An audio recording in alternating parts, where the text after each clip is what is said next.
Welcome back. I want to discuss the reality of running, basically a 40-year-old car, and I do get asked quite a lot, more than you would think. What is the reality? What are they like to run? What are the costs involved? And I think most people that have never run a classic car before or any old car, I think they're more referring to the fuel costs. To be honest with you, the fuel costs are quite frankly the least of your worries. These things were always costly when they were new. It's a big heavy car, it's a luxury car, it's got a huge engine, and they were costly to run when they were new. As an old car, they're massively more expensive to run. Of course, you've still got the same amount of fuel costs, and fuel is more expensive proportionally than it was, say, 30-40 years ago.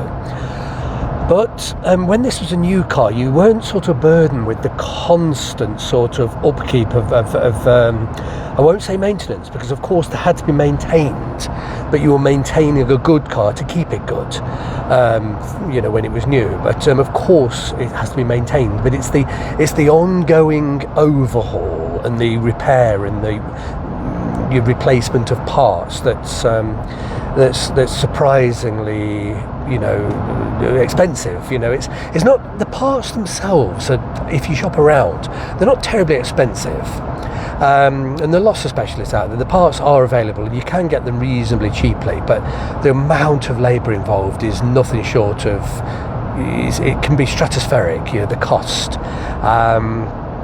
You're working on things that are seized because they're so old. If you're working on something that's new, it just dismantles easily. The nuts come out, it just dismantles. But those of you who've watched my videos and watched me trying to take the springs out and retrieve the collets, it just took so much time, and they were rusted in, and I needed to save them, and I did save them, but I spent hours and hours and hours. And if this car were in a garage, in a professional workshop, somebody would have to spend those hours, and everything, when you're trying to get the nuts out, everything's all rusted solid, and the progress is just so agonisingly slow. And it's not the sort of thing, you can't just leave these things, because the car is, quite frankly, it's so old. Yes, it's in good condition, but anything that's rubber or has got a spring tension in it is basically it's virtually rotten by now, just due to time. The paint isn't great on the car, and I'll come back to that, but that's not going to stop it being reliable. But everything mechanical, there's no real wear, but every bush, every bearing, every seal needs to be replaced or reset, and it's just huge amounts of time. And if I were not doing that with myself, it would be costing me tens and tens of thousands of pounds. And quite frankly, the value of the vehicle just doesn't warrant that. So these things, I'm talking about old Jaguars like this. They don't tend to get done, is the truth. They limp along, and when something goes wrong, they have a minor repair just to get it going again, and they just do the minimum, because to do the whole thing is so hugely expensive. You can never really justify it in a car of limited value, and you would never even come close to recouping the costs should you come to sell it, because you could easily spend £5,000 or £6,000 just having a basic overhaul on the engine. And it could go more than that, and that's a lot of money to swallow. And then 6 months down the line, you could need a rear suspension overhaul, so you'd be looking at maybe another 4,000, maybe more. And then 6 months down the line after that, then the front suspension, and then you get problems with the structure and rot, and you really can just spend thousands upon thousands. And it's just one of those things, do you really want to be spending that sort of money? And if you're going to spend that sort of money, why not just save the money and get something better in the first place? You know what I mean? I love this car, I really like it a lot, but the cost of having a car professionally restored would just be ludicrous. I would never spend that much money on one of these. I wouldn't spend that much money on the car anyway. I would just spend it on the school fees, but that's me being personal. But if I were to spend that sort of sum, I would just go for something much more exotic, much more something that would hold its value far more, and something that would be definitely far more worthwhile spending money on come down the line. And there's a Corvette Stingray on the back of this trailer here. Let's have a look. Let's just turn my camera. Yep, that's a 1970s Corvette Stingray, probably a 7 litre. Looks like a bit of a monster. But anyway, no, I wouldn't. That wouldn't be for me. But yeah, the costs are just so enormous, and it's just one of those things you've really got to want. One of these things, you can't do it on a whim. And if you're naive, you just get the most dreadful shock when it comes to running, the car, and it becomes a miserable experience. You're forever pouring huge sums of money at the thing. That's not the case with myself, because those of you that watch my videos will know that I sweat blood in the ice and cold in the street and saved myself all of that sort of cost on labour. But it's still my own time. I've had this car about 6 months, and I've probably spent 500 hours really working hard on it, and that's barely touched the sides with what needs to be done.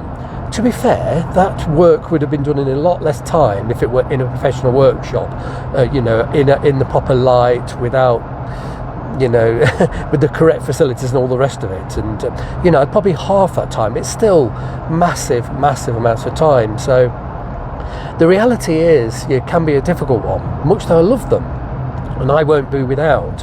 When people ask me, should I buy one? I generally don't encourage it, if the truth be told.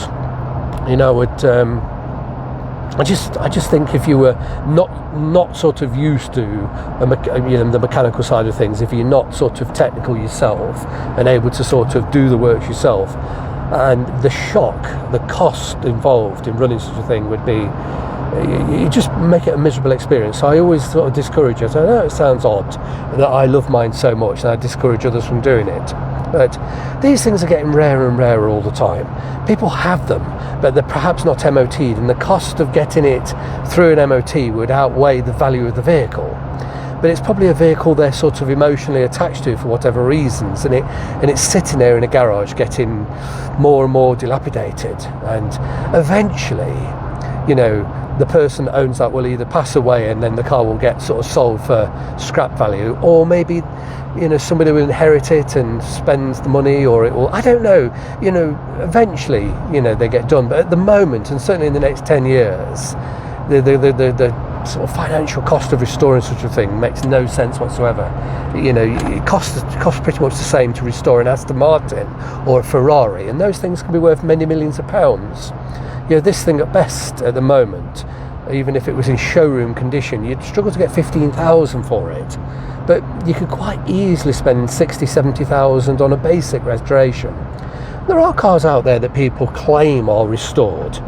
They've had a quick sort of tart up at best, and poor quality paint finish, and just they definitely haven't dismantled nuts and bolts, everything replaced and repaired and put back a nut and bolt at a time. That sort of thing is approaching 100,000 for the restoration costs alone, and plus spare parts and the actual purchase of the car. So it's a weird one. They are lovely things, but they're just so very difficult to keep on the road for cost wise. You can't justify it, and most people simply can't afford to be spending that sort of money. With me, it's just a labour of love. I've always loved them, and I'm prepared to sort of slog my guts out in the street. I don't have a garage, and that will continue. Eventually I'll come to the end and the car will be pretty much done, but that certainly won't be for at least another year and a half. So the reality is, this is they are monstrously expensive things to run. Of course they're expensive on fuel, but it's just the sheer, everything about them is so old, all the electrics, there will be, the electrics start to fail, the wiring goes brittle, everything, there's nothing you can just sort of leave to chance. Everything needs to be done almost from scratch, like totally rebuilding every nut and bolt. And I'm afraid that's the reality of any old car. Cars that are older than this, like from the 60s, have probably been restored in the 80s and then redone more recently. So there are not many original components on such cars. And eventually these will be old enough that they will be in that position. But they're in the situation where the values are so low at the moment, and that will stay low for quite a while. So we'll see. I'm fairly sure that I'll still have this one in 10 years' time, and then the price will have risen, but it won't be for sale. I've no intention of selling this car. I just want to keep it. I adore it, and but yeah, if you're considering buying one, just have your eyes wide open and perhaps watch a load of my videos and see what has to be done, that just to keep it running.